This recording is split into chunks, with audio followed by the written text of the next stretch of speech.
Então, compartilhando aqui. Não, então não... Só entregar tudo bonitinho. Bom, é o seguinte, deixa eu achar aqui.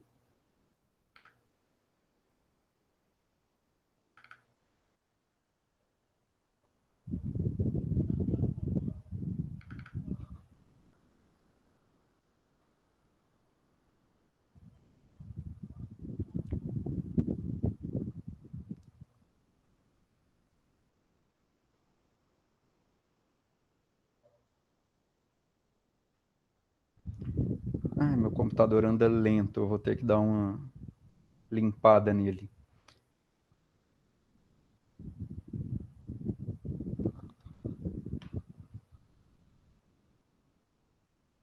Por que que a barra continua aqui?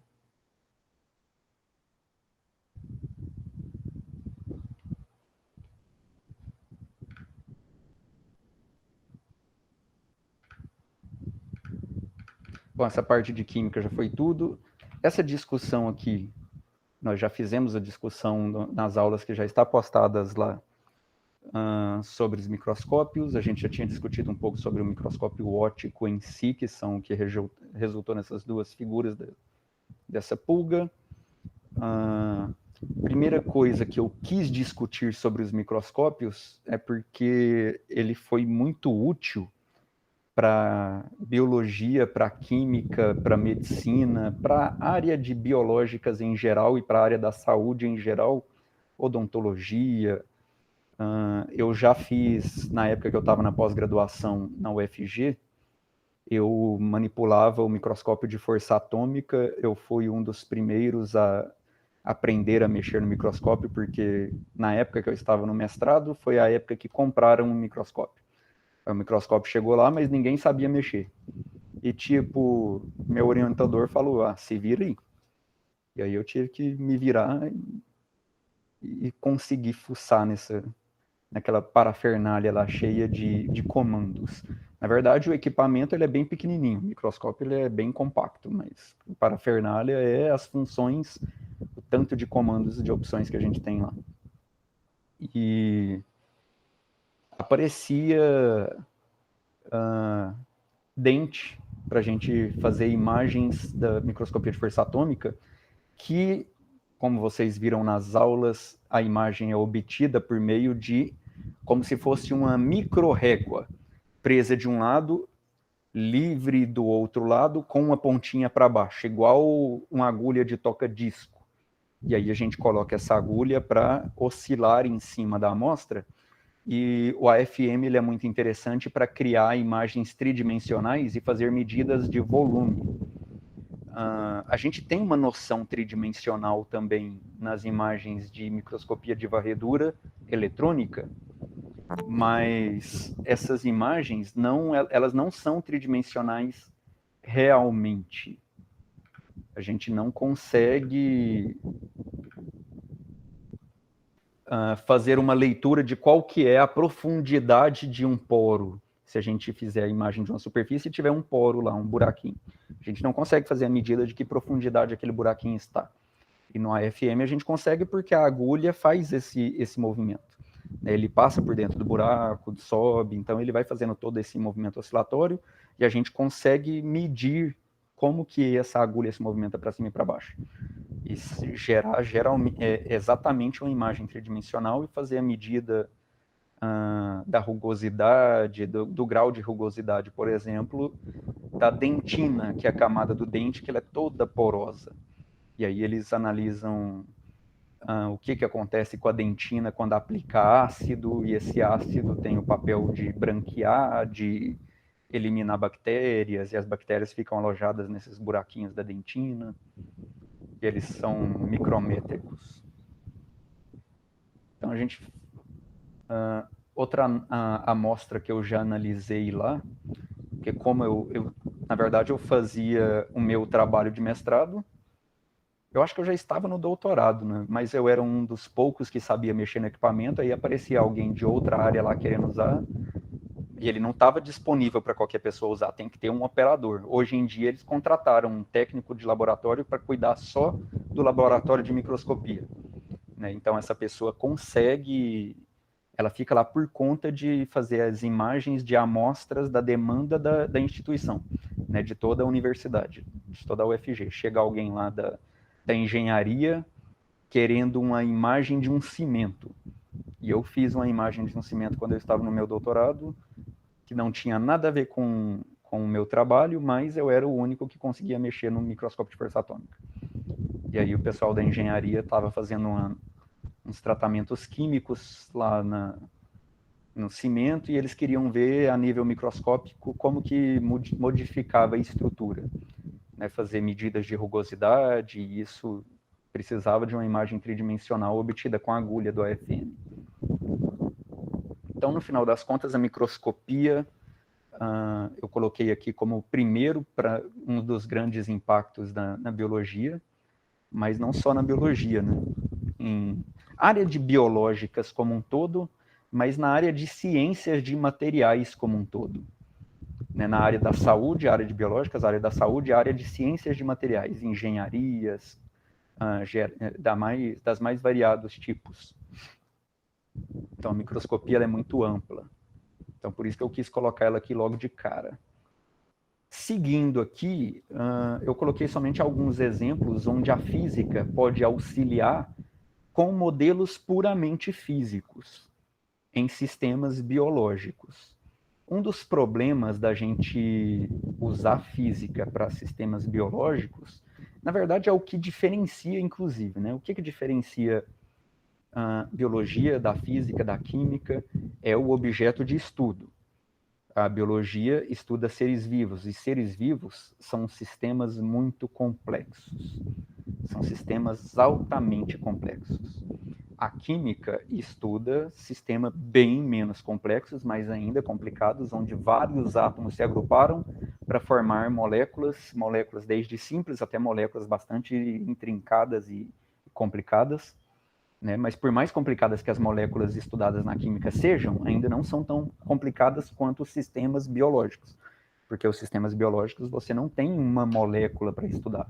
Você tem um aglomerado de moléculas que vão se ligar e se estruturar, formando um tecido.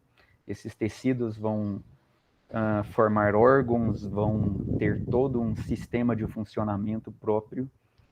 E esse sistema de funcionamento próprio, ele não é devido a uma propriedade exclusiva de uma molécula, ele é devido a um coletivo todo do que constitui aquele tecido vivo. Então, como a estrutura dele é muito complexa, você acaba tendo que estudar ele de forma mais simplificada. Não dá para aprofundar tanto quanto a física aprofunda. A física estuda sistemas simples, simples entre aspas, né?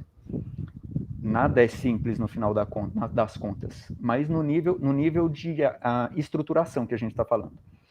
Você tem o átomo, que não é a menor elemento da matéria, mas a gente quase que, se você falar de materiais macroscópicos ou seres vivos, e você for fragmentando esses materiais, quase que o átomo é uma das últimas etapas de fragmentação.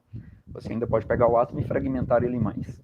Então, o papel da física é estudar de moléculas de átomos para baixo. Mas não só isso, né? Claro. Ele estuda propriedades físicas de materiais macroscópicos também.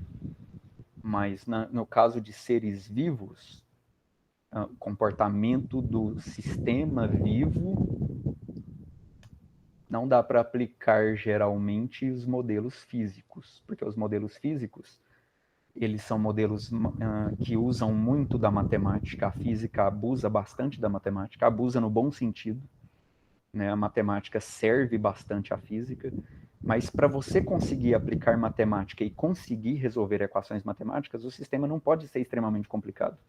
Se sua matemática for muito complicada, você não consegue resolver. Né? Então, a gente precisa simplificar ao máximo o nosso sistema e estuda ele de forma extremamente aprofundada. Então, a física faz isso, pega sistemas simples, um átomo, poucos átomos. Se colocar átomos demais, formando moléculas grandes, isso já fica por conta da química, né? A física consegue estudar propriedades físicas de moléculas grandes, mas dependendo do tipo de estudo, não dá para aplicar os modelos matemáticos que a física usa. A física, tipo equação de Schrödinger da mecânica quântica, por exemplo, aplicar em moléculas que têm centenas de átomos. A equação fica impraticável, sabe? Fica sem condição de resolver. Então, a gente só trabalha de forma aprofundada em sistemas simples. Pegamos sistemas simples e dá uma boa aprofundada no estudo delas. Sistemas biológicos que são muito complexos, porque é um agregado de muitas estruturas, não dá para aprofundar tanto quanto a gente gostaria. Então, acaba que o estudo tem que ser mais superficial, entre aspas, porque, né, dentro do que dá para fazer, a gente pode considerar um estudo aprofundado, que já se conhece hoje de medicina, de zoologia, de botânica, é bastante aprofundado. Mas não aprofundado no nível que a física consegue destrinchar as propriedades, né? Então, os estudos biológicos, muitas vezes, tem que ser um estudo mais empírico mesmo, de observação e dedução do comportamento. Não dá para criar modelos muito precisos. Mas tem alguns que dá para aplicar a física, os modelos físicos, como, por exemplo, na modelagem de sinapses. Dá para a gente usar os conceitos de capacitores, por exemplo. Então, um artigo bastante interessante, que eu poderia ter colocado eles para vocês lá no Moodle. Vou procurar depois e colocar lá para vocês. É um trabalho eu acho que se não me engano, é da década de 90, mas eu não lembro o ano exatamente, onde os físicos estudaram o potencial de ação, década de 80, ou de 90 ou de 80, será que é de 80? Mas eu ainda acho que é de 90. Já existia os modelos para explicar as sinapses, mas aplicar de forma mais precisa as equações num modelo experimental é um trabalho da década de 90, onde usaram um neurônio de Lula, que é uma célula gigante. O neurônio de Lula tem o axônio da ordem de centímetros de comprimento e poucos milímetros de espessura. Então é um canudinho bem fininho, mas que dá para a gente manusear ele, manipular ele. Então eles enfiaram agulhazinhas condutoras bem fininhas, uma lá dentro, uma lá de fora do axônio, né, daquele canudinho. Então eles colocavam a agulhazinha lá dentro, lá fora, e mediam a diferença de potencial da camada do axônio entre a parte interna e a parte externa. Então, tiveram um modelo biológico real muito bom para poder estudar o processo da sinapse. E o processo da sinapse ocorre pelas bombas de sódio e potássio, onde a gente tem, no caso aqui, o potássio são os íons negativos e o potássio é negativo nesse caso. Potássio é positivo. Potássio é positivo. Isso. Mas o sódio também é positivo. Agora eu não lembro quem é o responsável por deixar a camada negativa no interior do axônio, do neurônio. Porque existe uma diferença de potencial aqui, onde tem a camada positiva que fica externa, interno fica negativo. A sinapse nada mais é do que uma perturbação que se gera nessa camada e há uma polarização. Essa polarização é porque o sódio externo ele penetra na camada e gera uma inversão dos polos da camada do axônio. A camada de carga positiva passa para a parte interna, só que isso gera uma reação em cadeia. Quando isso acontece no início do axônio, isso é transmitido molécula a molécula, canal a canal do axônio, que tem os canais que permite a passagem de potássio para dentro de sódio, na verdade, para dentro do axônio. E isso entra numa reação em cadeia e vai sendo transmitido. O sinal de inversão vai caminhando ao longo da cauda do neurônio. Se não me engano, eu acho que o papel do potássio é reverter e voltar ao normal isso de novo. Então, há a inversão e depois ele volta, reverte novamente, voltando a ficar positivo na camada externa e negativo na camada interna. Ele faz isso bem rápido. Então, a gente não tem aqui uma corrente elétrica, a gente tem um que a gente chama de um pulso elétrico, porque a gente não tem uma carga elétrica andando, porque o tempo todo a gente tem essa camada neutra, né? Por mais que a gente tenha carga elétrica positiva do lado de fora, a gente tem uma carga negativa interna do lado de dentro, que faria com que a carga total num pedaço do axônio fosse neutro. Então, a inversão indica uma corrente elétrica no sentido de fora para dentro do axônio, não no sentido da cauda, não no sentido em que a sinapse caminha, né, que é para a ponta da cauda. Então, a gente tem uma corrente elétrica de fora para dentro, que é a inversão das cargas, e essa inversão vai caminhando, a gente chama isso de um pulso, e à medida que ela vai caminhando, o que vai ficando para trás vai revertendo e vai repolarizando novamente. E esse estudo, eles aplicam os modelos físicos bonitinho, de capacitor, de potencial, diferença de potencial entre a parte interna e externa da camada, e não precisa levar em consideração nenhum elemento biológico, falar que tem alguma proteína no meio do caminho aí que vai afetar esse sinal ou algo do tipo. Dá para fazer uma modelagem com um modelo puramente físico nesse caso.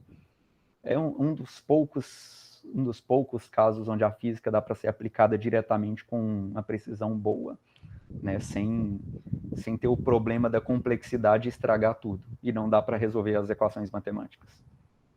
Né? Mas existem ainda outras contribuições, outras parcerias que a física fez com a área das biológicas, tanto a física quanto a química. Um exemplo é na busca da estrutura do DNA. Né, na década de 50, mais ou menos,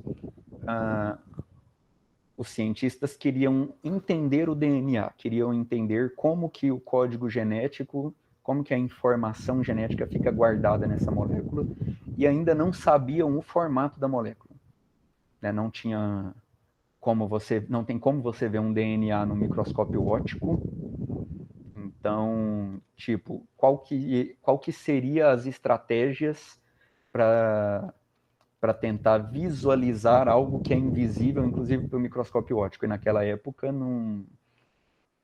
você não tinha uma microscopia que permitisse visualizar isso ainda também.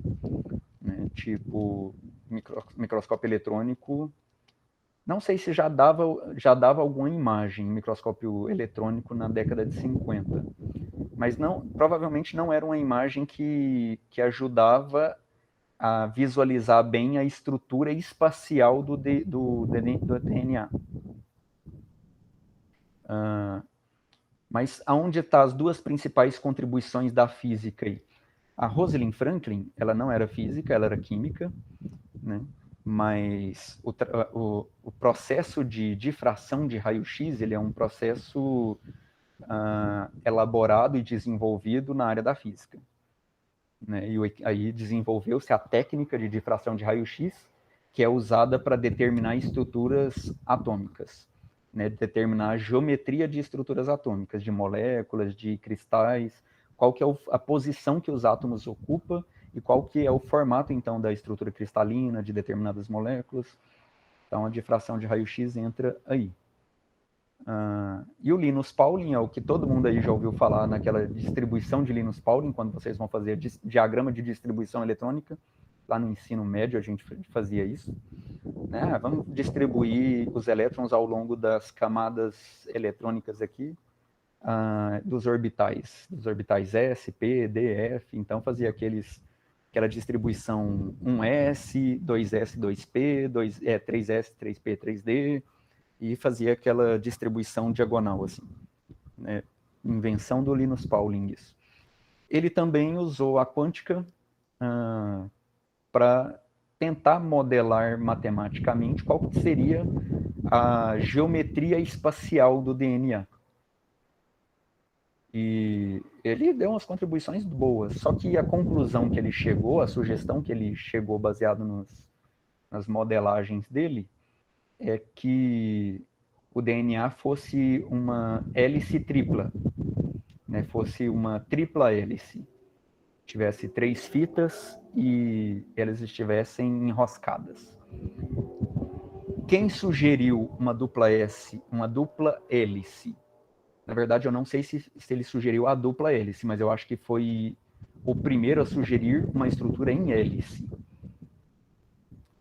E isso eu tenho que confirmar depois. Eu já ouvi isso em 2 locais. Eu li isso em algum artigo da internet, só que eu não considero o artigo confiável. Né? Era um texto de internet que eu não sei quem escreveu. Mas eu já ouvi também um professor meu falar isso, um Basílio Baseia, que me deu física quântica, me deu mecânica quântica na graduação lá na UFG. Falar que foi o Schrödinger quem sugeriu que o DNA tivesse uma estrutura enroscada de hélice. Mas eu acho que ele não sugeriu que fosse dupla, tripla, qualquer coisa do tipo assim, não. Mas foi o primeiro a sugerir. Parece que ele foi se aventurar um pouco nas biológicas porque ele se frustrou com a física. Ele desenvolveu a equação de onda dele, que é a equação usada em toda a mecânica quântica, mas ele não gostou da interpretação que acabou sendo dada para os resultados da equação dele, que é uma interpretação probabilística. Aquela ideia de que os resultados que a equação propõe, na verdade, é a probabilidade do sistema estar naquele estado, mas não é necessariamente o resultado determinado que o sistema vai ter. Só é uma probabilidade. Ele não gostava dessa ideia de probabilidade, o Einstein também não gostava, tanto é que tem a famosa frase do Einstein lá de que Deus não joga dados, para questionar essa questão de ele achar estranho a física ser probabilística, os estados quânticos poderem ser um ou não, um ou outro pela aleatoriedade, sabe, pelo acaso. E aí parece que o Schrödinger não trabalhou mais na física e ele foi se aventurar a contribuir algumas coisas na área da biologia.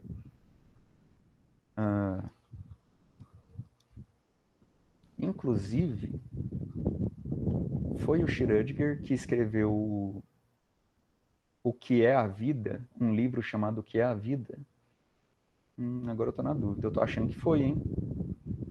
Onde ele discute como que a gente define que um sistema é vivo.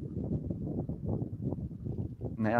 A partir de que momento você vai aumentando a complexidade do sistema, né? Você vai aglomerando moléculas, fazendo com que ele fique cada vez mais complexo, mais maior, né? É isso aí, mais maior. Ficando mais elaborado, com mais funções, e a partir de que momento que ele passa a ser um ser vivo? Por exemplo, tem uma discussão sobre se vírus é um ser vivo ou não, né? Que parece que existe alguns da comunidade científica e da área das biológicas que defendem que vírus é um ser vivo, outros defendem que não. Se não me engano, a maioria defende que não é um ser vivo. Foi o Schrödinger mesmo que escreveu O que é a Vida. Foi, não foi? Foi, inclusive está aqui o livro. Especulações, o nome do livro é Especulações de Schrödinger, O que é a Vida. Poxa, tá, você fala, tá aí o livro, mas tipo, você achou uma sinopse, onde você não tá com o livro. Não, achei o livro. Compartilha com a gente, então, depois. Eu vou querer. Eu não fui atrás dele ainda, não. Então, vírus, por exemplo, a maioria dos biólogos não consideram um ser vivo. A partir de que momento que passa a ser um ser vivo? Né? Embora o vírus pareça um ser vivo, né? No sentido que ele se prolifera, se duplica, faz um estrago danado. Né? Mas ele não tem um metabolismo próprio, então tem algumas características que usam aí, né? São definições biológicas, né? Não tem metabolismo próprio, não se reproduz por si próprio também. ele precisa codificar instruções para um outro ser produzir mais vírus, não é ele que se reproduz. Então, Schrödinger ele acabou se enveredando um pouco para a área das biológicas também. E como que é essa parte da difração de raio-x? Difração de raio-x, isso aqui é uma figura de difração de raio-x de um cristalzinho feito com DNA. Isso aqui não é de um único DNA. Não existe difração de raio-x de uma única molécula. É pouquíssimo material, uma única molécula, para espalhar raio-x a ponto da gente observar o espalhamento. É preciso que a gente aglomere moléculas uma do lado da outra, numa estrutura organizada, que a gente chama de uma estrutura cristalina, para que esse cristalzinho que fique relativamente grande, mas ele fique cristalino, você sempre tem que dar um jeito de cristalizar ele, você consiga incidir raio-x nele e espalhar assim o raio-x. Estudando o espalhamento, você consegue fazer contas e obter de volta a partir do espalhamento, porque o espalhamento fala, não dá um desenho do DNA, por exemplo, isso daqui não é um desenho do DNA. Ele é um espalhamento que está relacionado com qual é o formato do DNA. Cada posição que os átomos ocupam na molécula do DNA contribui um pouco para o espalhamento da onda de raio-x em uma certa direção. E aí é como se você pegasse... não estou conseguindo pensar num exemplo aqui agora. Mas você joga o raio-x num cristalzinho, o raio-x é espalhado, você estuda a sombra que foi espalhada, que parece uma bagunça danada, usa umas contas complexas pra caramba, que vocês vão ver lá em física matemática, que é transformada de Fourier. Vocês vão ver bem por cima transformada de Fourier, mas pelo menos vão ouvir falar. Mas vocês usam cálculos de transformada de Fourier para reverter os cálculos do espalhamento de raio-x em qual foi a geometria que espalhou aquele raio-x daquele jeito. Porque cada geometria vai espalhar o raio-x de um jeito diferente. Então, você consegue retomar qual foi a geometria que fez aquele espalhamento.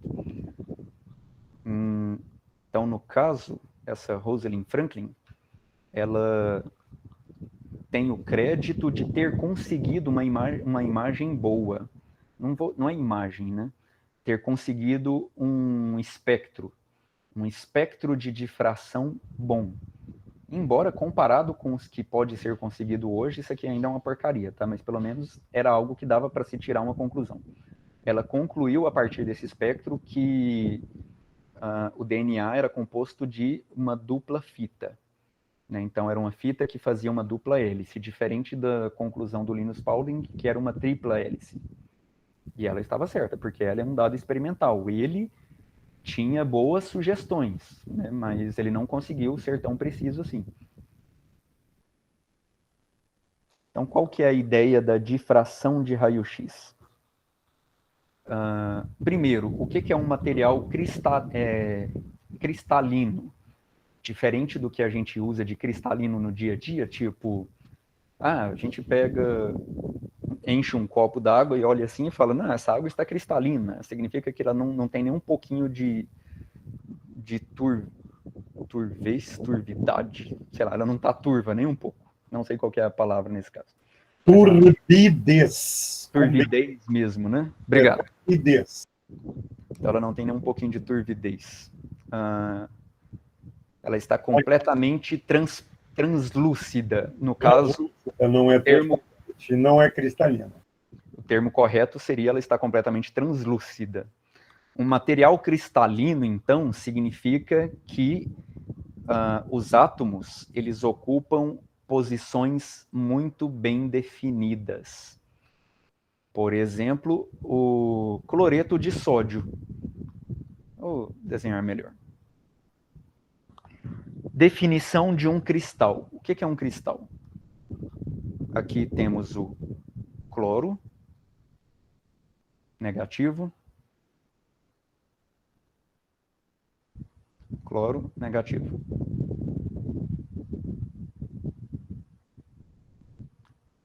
sódio positivo, sódio positivo. No sal de cozinha, num cristalzinho de cloreto de sódio, você tem os átomos sempre se agrupando no que a gente chama de uma simetria cúbica. Como assim? Se você tem um átomo de sódio aqui, o átomo de cloro vai posicionar-se um em cima, um embaixo, um do lado, um do outro, um na frente da tela e um no fundo da tela. Só que essa dimensão aqui não tem como eu desenhar, né? Porque eu estou desenhando ele bidimensional. É como se fosse assim, né? Aqui está o cloro, aqui, ou melhor, aqui está o sódio, um cloro aqui. Vou desenhar ele meio tortinho assim. Um cloro aqui, um cloro aqui. Um cloro aqui, um cloro aqui. Uma tentativa de fazer um desenho tridimensional. Cada um desses eixos aqui está perpendicular um ao outro. Tá? Então, seria nas 3 direções. O átomo de sódio tem um cloro de um lado e do outro, em cima e embaixo, na frente e atrás. A mesma coisa, o átomo de cloro. Então, deixa eu deixar mais destacar aqui esse átomo de sódio. A mesma coisa, o átomo de cloro. Esse átomo de cloro aqui também vai se posicionar em torno dele um átomo de sódio em cima e embaixo, do lado do outro, na frente e atrás.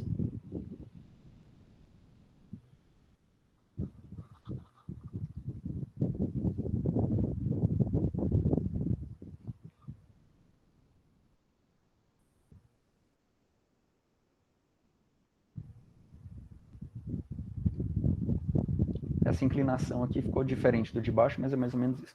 E isso sai se repetindo. Se a gente pegar esse átomo de cloro aqui, a mesma coisa. Tem esse átomo de sódio em cima, vai ter um átomo de sódio embaixo, vai ter esse átomo de sódio aqui atrás, vai ter esse átomo de sódio à frente, vai ter esse átomo de sódio do lado, vai ter esse átomo de sódio do outro lado. Então, sempre você pode pegar um átomo e sair fazendo esse arranjo e ir crescendo esse material para todos os lados, sempre obedecendo essa mesma regra.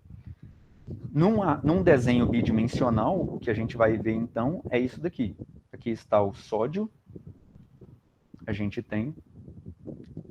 Opa, não mudou a cor. A gente tem cloro, cloro, cloro, cloro.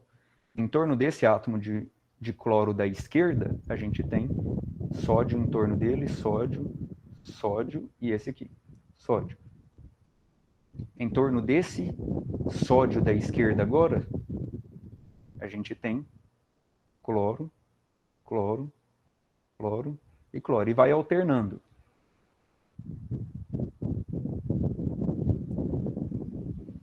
Comecei esse desenho aqui, mas pelo jeito eu vou fazer o desenho aqui em cima.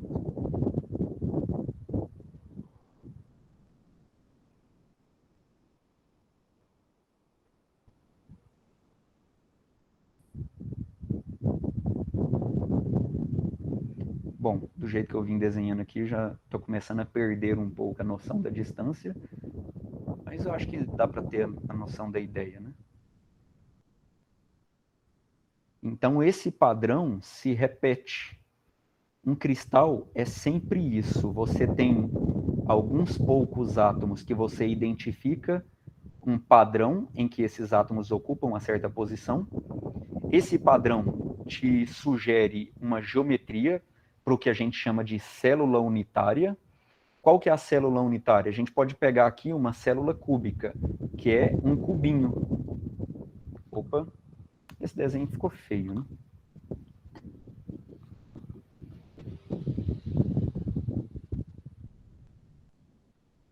Meu computador está lento. Estou apagando até ele apagar. Apaga. Tem que esperar ele pensar. Apaga. Pronto. Vamos fazer assim. Ó. isso daqui é uma célula unitária.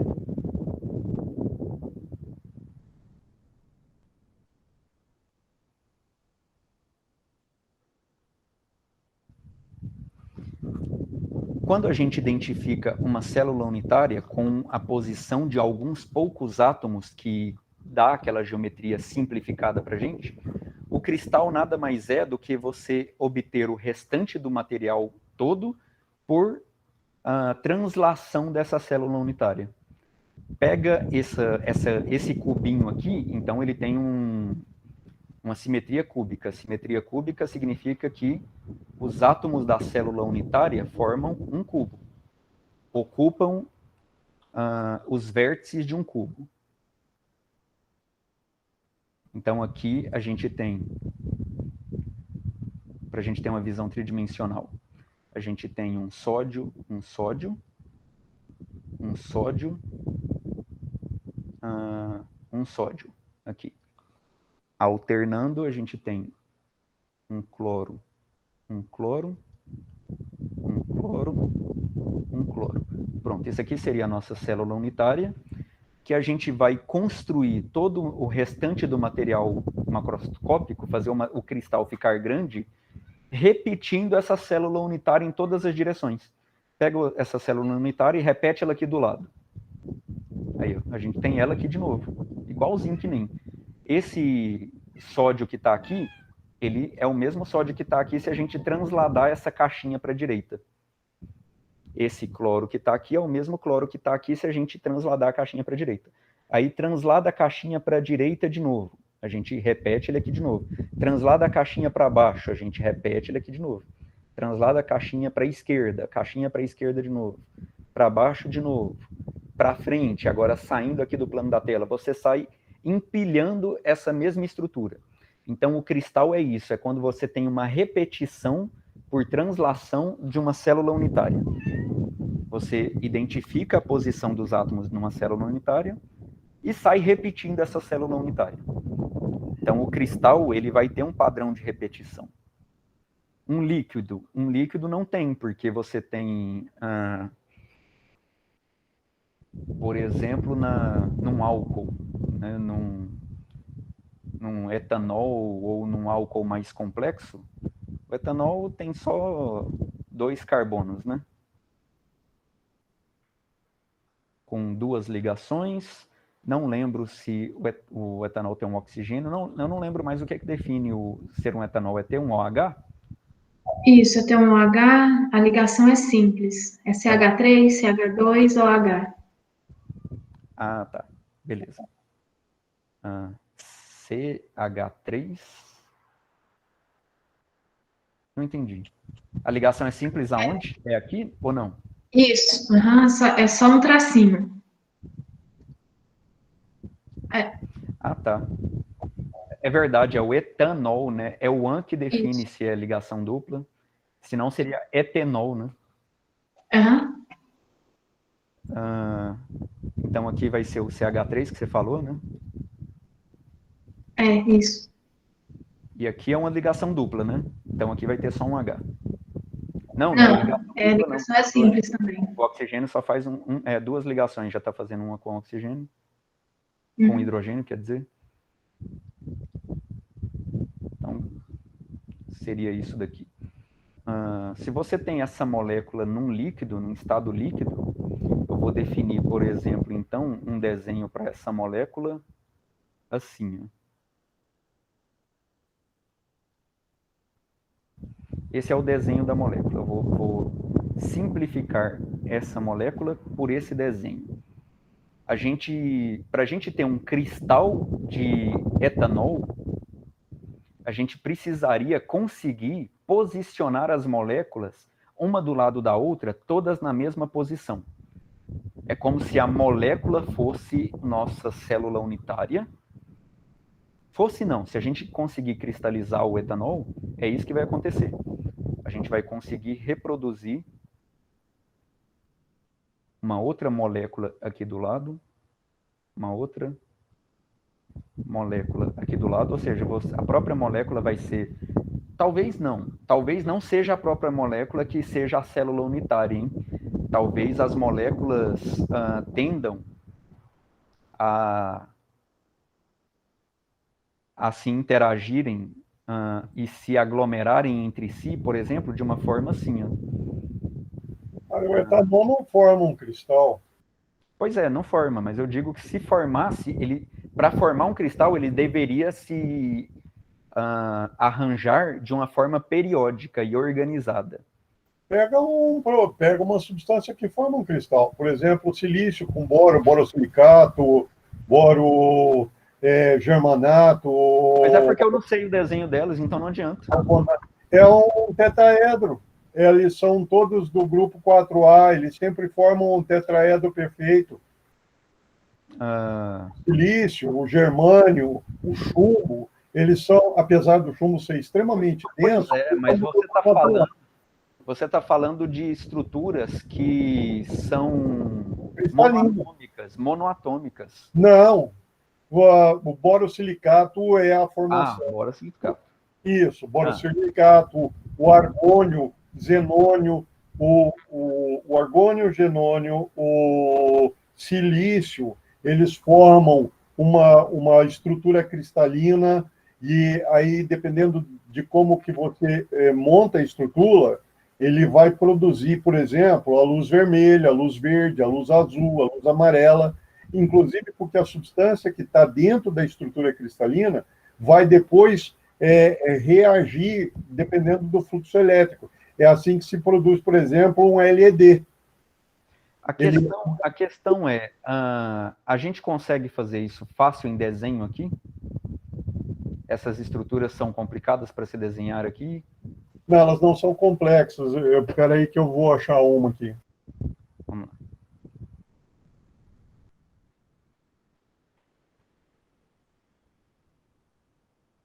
Esse aqui é o livro do Schrödinger, né?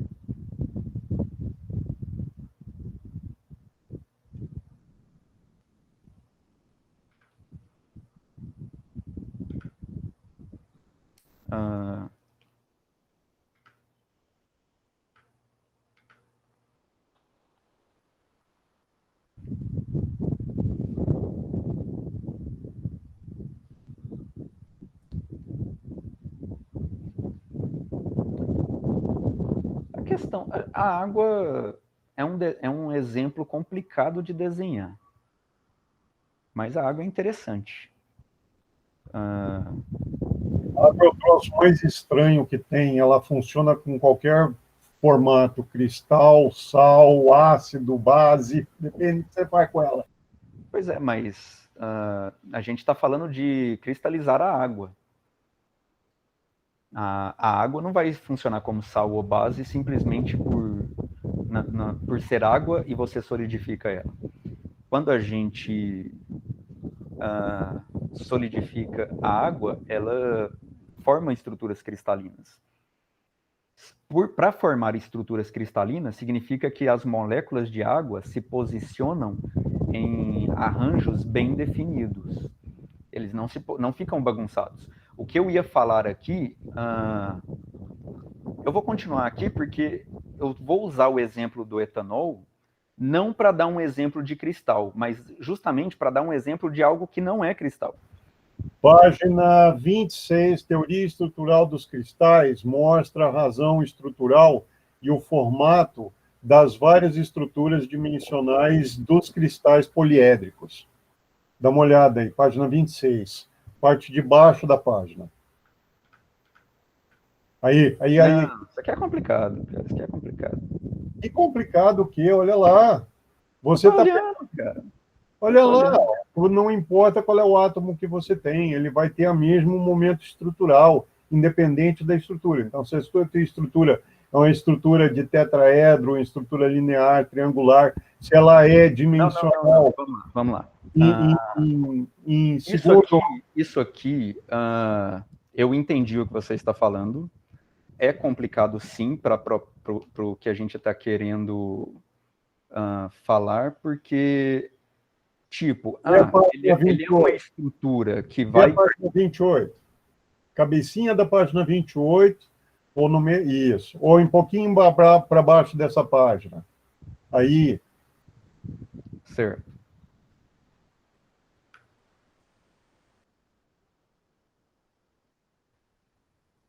Essa figura aqui é legal.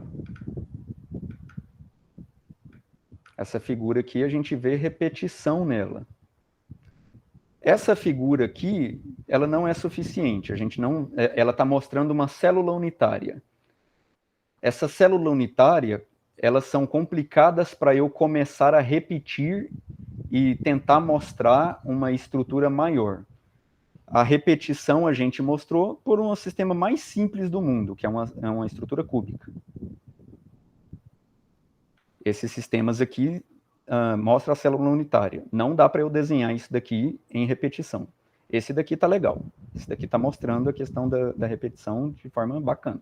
Pega na página 39, quando ele pega exatamente o oxigênio e o boro e ele mostra a angulação de 120 graus dos anéis de Boroxol. Aí, ó. E aí embaixo ele mostra como é que esse anel faz da parte... Um pouquinho mais para cima ele mostrou a fase fluida do líquido para a fase de alta viscosidade, quando ele começa a montar a estrutura viscosa. E aí ele forma a extrusão dele, porque é uma extrusão atômica que acontece no meio desse momento. E aí, como é que funciona isso daí? E ali embaixo tem o mecanismo dessa extrusão, que é como você faz o processo de formação do borosilicato. Certo. Mas vamos voltar aqui.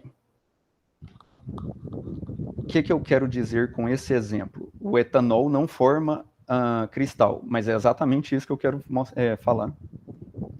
Que se ele formasse cristal, ele precisaria disso daqui.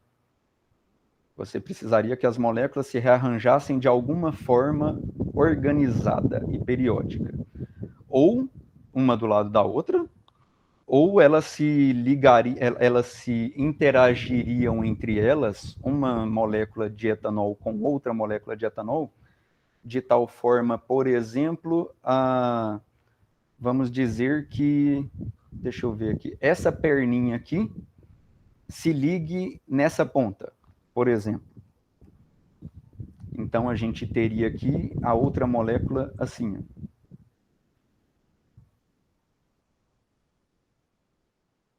E aí, de novo, a próxima perninha se ligaria aqui, a próxima perninha de outra molécula. A próxima perninha de outra molécula se ligaria aqui. Isso não acontece, mas eu estou dando um exemplo de, se eles não se organizassem um do lado do outro, pode ser que eles se organizassem igual a molécula de água faz. A molécula de água ela tem a sua estrutura do oxigênio e os 2 hidrogênios.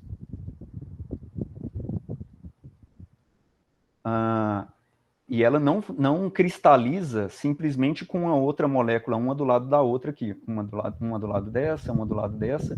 E você sai repetindo a própria molécula por translação, como se a própria molécula fosse a sua célula unitária. Se a molécula de etanol se repetisse aqui, a própria molécula seria a sua célula unitária. É aquilo que, se você sair transladando e repetindo, você vai criando o cristal grande. Mas vamos supor que, por alguma coisa estranha, elas se rearranjassem desse jeito.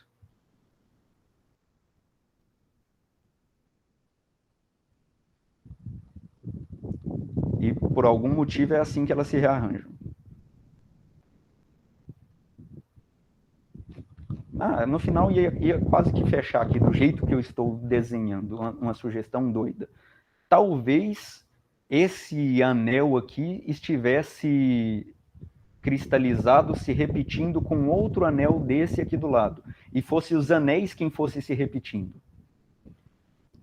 Aí, quem que seria a nossa célula unitária? A menor parte que a gente conseguiria identificar que fosse reprodutível.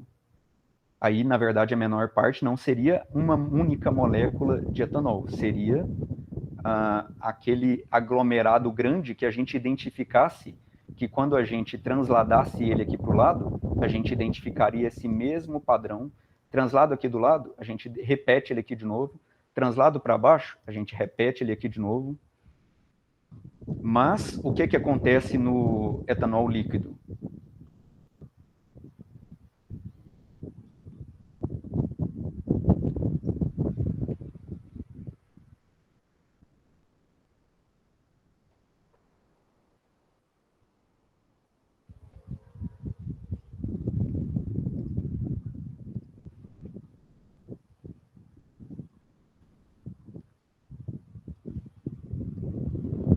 A gente tem uma molécula numa posição, outra molécula numa outra posição, outra molécula numa outra posição, nada a ver, outra molécula numa outra posição, nada a ver, outra molécula numa outra posição, nada a ver, e assim vai indo. A gente não consegue pegar um pedacinho da substância aqui, transladar ela e falar que ela vai se repetir aqui do lado. Nunca se repete. Ela é uma bagunça. Então, não é cristal. Tudo isso é para deixar claro a ideia do que é cristal. Quero saber de vocês. Deu para entender quando é que uma coisa é cristal e quando não é? Cristal é quando você tem as posições dos átomos, que você consegue identificar um tamanho mínimo, que a gente chama de uma célula unitária, alguns átomos, que você fala, esse grupo de átomos que eu estou enxergando aqui, eu identifico que a partir desse grupo de átomos, se eu começar a repetir ele em todas as direções, eu reproduzo o meu material todo. Meu material todo é uma repetição de um tamanho pequeno, de uma estrutura mínima, que é a célula unitária. Então, o cristal é quando a gente faz obtém um material grande por repetição, possui simetria de translação, de transladar, de deslocar sem rotacionar, de transladar a célula unitária em todas as direções. Isso está claro para vocês? Quero um sim ou não escrito de vocês aí, para saber até se vocês estão aí assistindo ou se já foram tomar café, fazer outra coisa. De boa? Pedro, Nayara?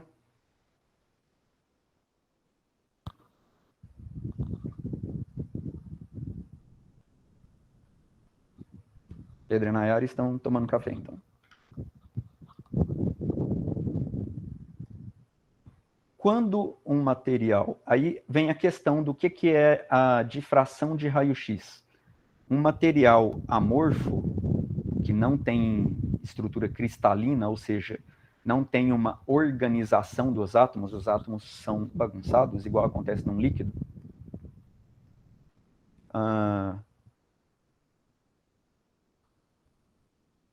Por exemplo, um pedaço de madeira, ele é sólido, mas ele não é cristal, ele não é cristalino. As fibras das moléculas orgânicas que formam um pedaço de madeira, ele é completamente amorfo. Então, se a gente pegar o pedacinho de madeira lá, porque ele cresce, não cresce seguindo necessariamente uma interação entre as moléculas que obrigam eles a ficarem ordenados, né? Então, se a gente pegar um material onde aqui tem um átomo, aqui tem outro, aqui tem outro, aqui tem outro, átomos bagunçados.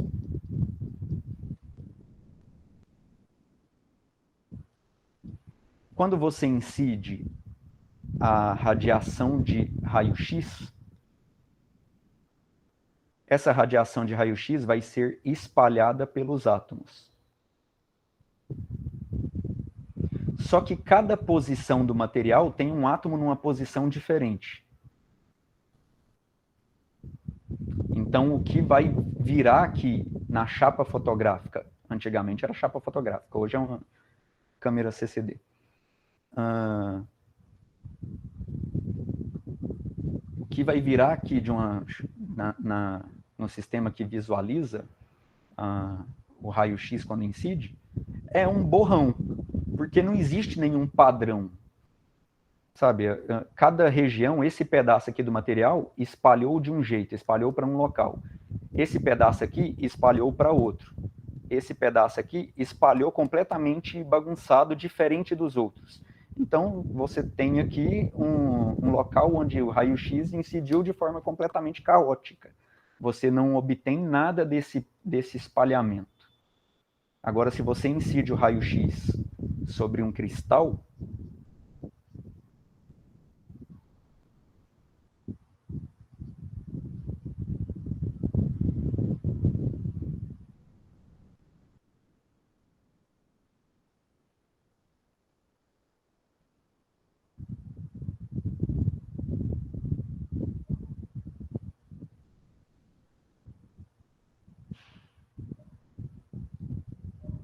vou usar esse desenho aqui, não vou desenhar de novo. Não.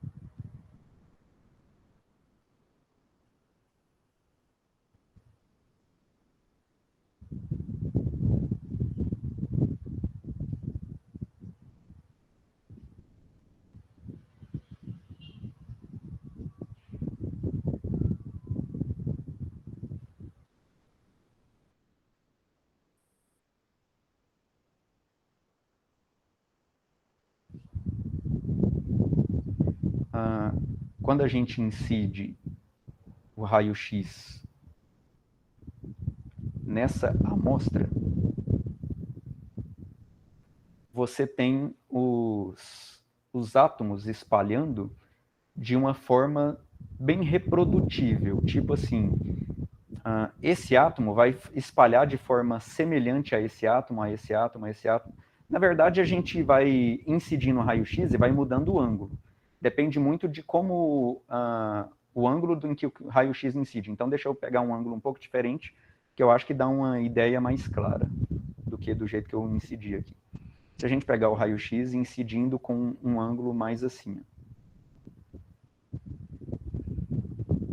a gente vai ver um espalhamento, por exemplo, dos planos cristalinos. Esse plano aqui, todos os átomos que estão nesse plano tendem a espalhar o raio-x de uma forma semelhante, de uma forma organizada, porque quando o raio-x, a onda de raio-x incide nesse átomo, ele é espalhado de forma semelhante ao que esse átomo espalha, de forma semelhante ao que esse átomo espalha, e assim por diante. Como você tem átomos todos organizadinhos na mesma posição, todos eles vão espalhar de forma parecida, como se fosse uma reflexão especular mesmo.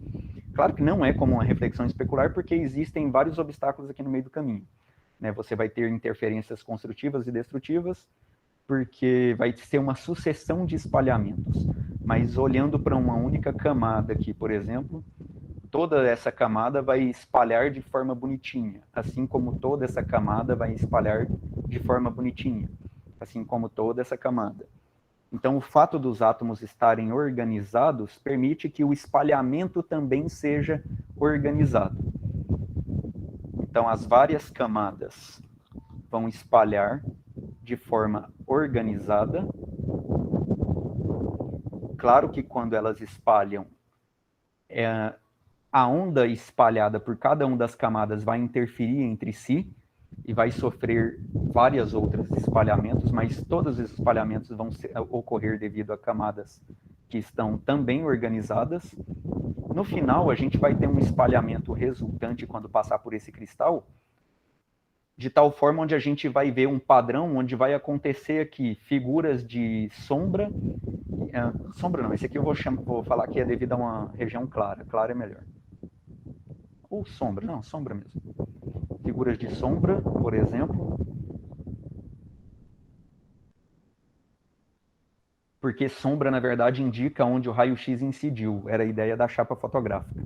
Aqui era escuro, porque era chapa fotográfica, onde o raio-x bateu, vai ficar escuro.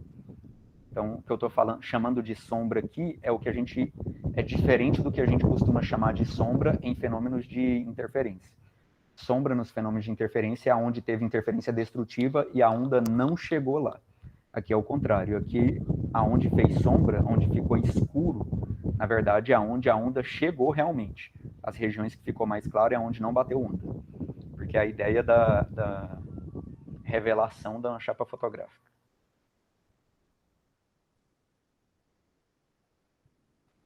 Então, vai formar desenhos que têm uma simetria. Esses desenhos têm um padrão.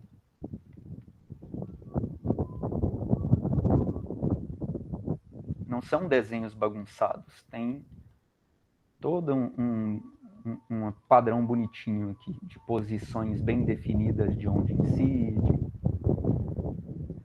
Mas é um desenho bem psicodélico. Você olha assim e você fala, pô, isso eu não entendo nada disso. Mas ele é todo simétrico, porque o cristal é simétrico. Então, você pega toda essa geometria aqui, esse desenho, que é todo estranho, vê a posição onde acontece a máxima incidência do raio-x, que é onde aconteceu as interferências construtivas dos vários espalhamentos sucessivos promovidos pelos planos cristalográficos. Então, os planos cristalográficos é o fato de existir vários planos.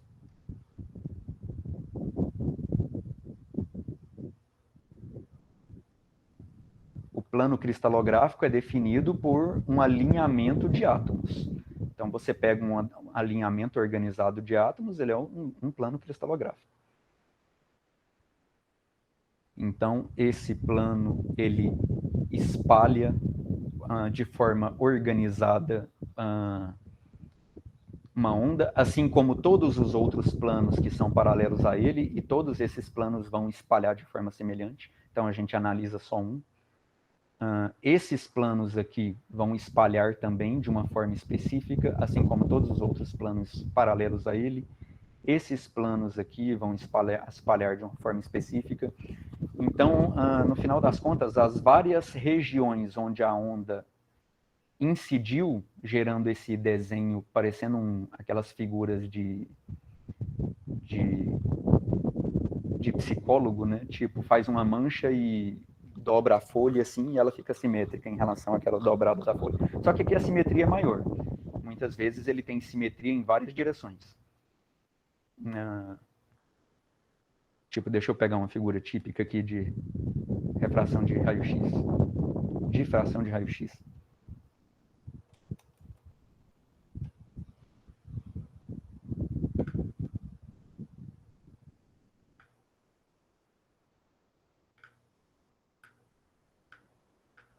Não, vou ter que escrever espectro.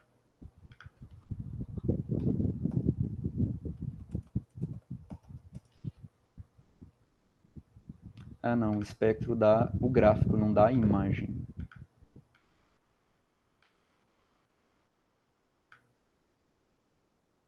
Mas isso aqui, por exemplo, deixa eu ver se ele vai melhorar a qualidade da imagem. Esse exemplo aqui tinha uma pontinha, onde essa pontinha tinha provavelmente um pó. Um pó que tem vários grãos com planos cristalográficos. Cada grão está orientado numa direção diferente, né? Então, você tem um grão que está numa posição, o próximo grão está torto, então os planos cristalográficos deles está torto em relação ao próximo grão, que está torto em relação ao próximo grão. Então, é como se no pó você incidisse a onda do raio-x em todos os planos cristalográficos com todos os ângulos possíveis ao mesmo tempo. Aí, melhorou. E aí forma essas pintinhas de espalhamento, nesse caso aqui. Então, a gente analisa o formato dessas pintinhas e estuda mais ou menos qual que é a posição dos planos cristalográficos que são capazes de espalhar a onda para essas direções das pintinhas, fazendo com que sofra interferência construtiva nessas regiões onde teve as pintinhas. Então, geralmente são gráficos bem complicados para você olhar eles assim e tentar prever qual que é o formato do cristal baseado nessas direções cristalográficas. Mas a ideia é essa, dá para fazer isso, dá para olhar para isso daqui, para a bagunça do espalhamento do raio-x, e a partir daqui fazer uma conta reversa e obter qual que é a posição dos átomos, obter qual que é a geometria do cristal. No caso do DNA, deu para fazer isso, só que o DNA ele é uma molécula gigante, né? uma única molécula não possui simetria de translação dentro de uma única molécula. Uma única molécula não tem uma característica cristalina. E não tem como a gente pegar uma única molécula, incidir raio-x nela e estudar o espalhamento do raio-x por essa molécula, porque uma molécula só vai espalhar muito pouco raio-x. A gente tem que ter uma quantidade de material grande para espalhar suficiente para a gente analisar. Então, o que significa conseguir cristalizar DNA? Significa que ela conseguiu pegar uma amostra onde tinha um monte de DNA, talvez ela conseguiu colocar isso em alguma solução e fez algum processo físico-químico aí, para que esses montes de moléculas de DNAs, no processo de solidificação, eles fossem se organizando. Então, vou desenhar um pouquinho menor para ficar mais fácil de desenhar. Essa bagunça de DNAs em tudo quanto é direção, aqui tem uma molécula de DNA, aí outra molécula se agruparia aqui, outra molécula se agruparia aqui, outra molécula se agruparia aqui, e todas elas se agrupariam de forma bem semelhante umas às outras. Então é preciso que elas repitam a posição que uma está fazendo em relação à outra. Como se elas ficassem em fila e como se todas elas ficassem na mesma posição.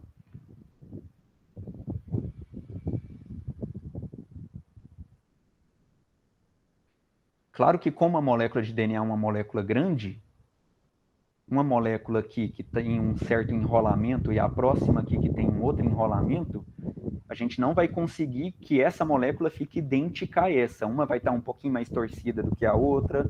Isso gera imprecisões na imagem. Mas, assim, gera uma imprecisão na imagem de espalhamento, né?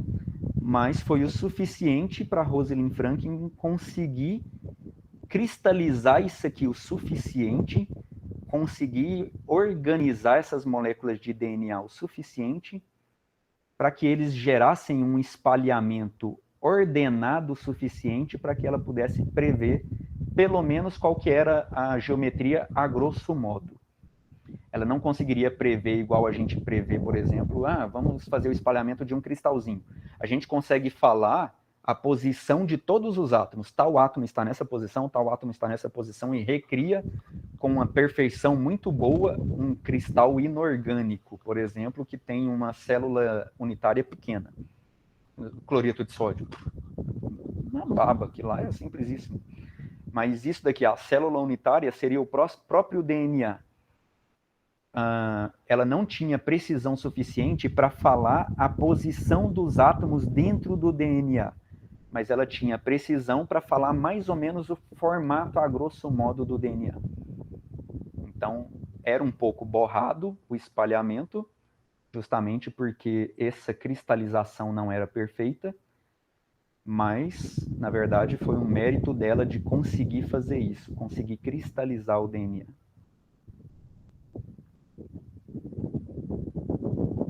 E é uma técnica usada até hoje na biofísica, onde muitas moléculas orgânicas, ainda assim, mesmo que molécula orgânica seja mais difícil de cristalizar, porque as moléculas são muito grandes, e é difícil você fazer com que elas se agrupem de maneira ordenada, mais difícil do que as moléculas pequenas, mas ainda assim tem como você criar cristais de moléculas orgânicas grandes, e usar esses cristais em difração de raio-x para prever qual que é o formato daquela molécula.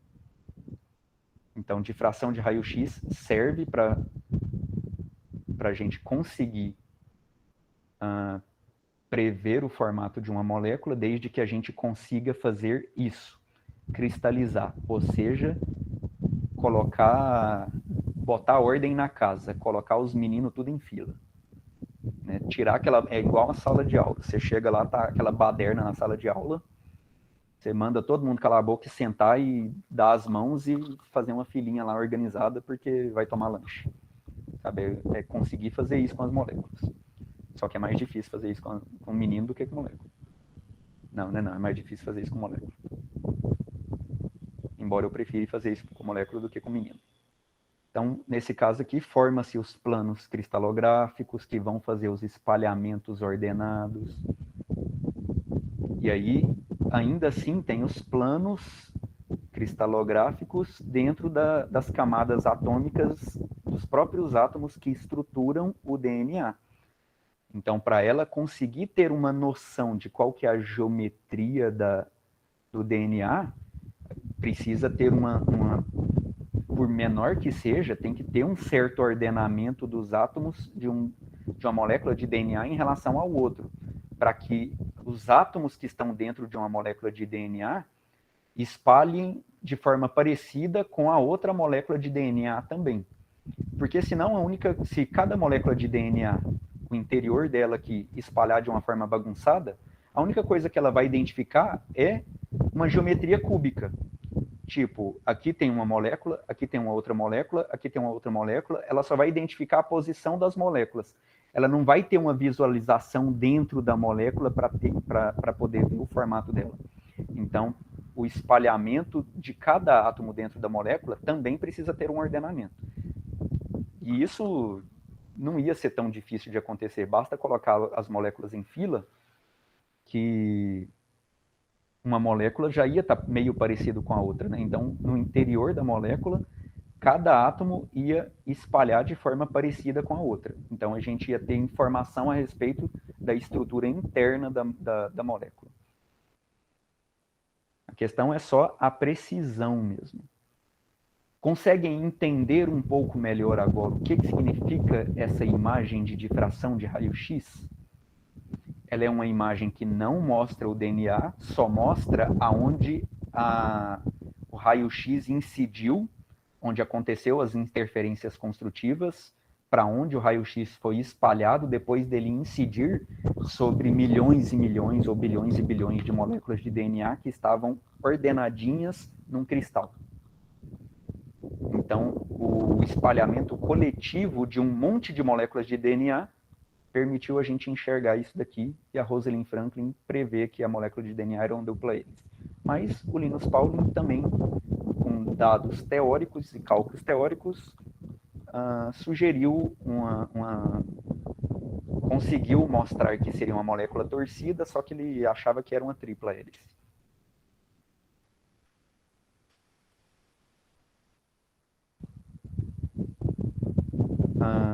Beleza, pessoal? Então, deixa eu só fazer a chamada. A Juliana precisou sair.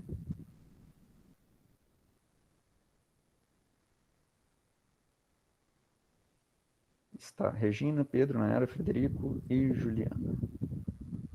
Deixa eu ver se todo mundo aqui aparece no chat.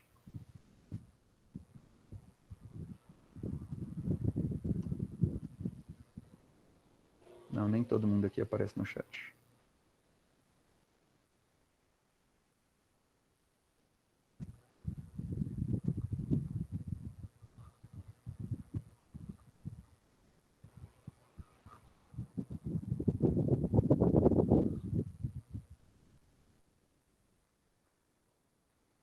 Beleza, fotinha da Juliana também. Galera, dúvidas? Conseguiram entender? Deu pelo menos para captar a ideia por cima? Não é para entender aprofundado, é só para ter uma noção mesmo. Então, a noção dá para captar? Tá de boa? Que bom. Então, obrigado pela participação de vocês. A gente se vê na quinta-feira. Abraço, pessoal. Tchau, professor. Boa tarde. Tchau. Boa tarde. Até a próxima. Até. Tchau, professor. Boa tarde.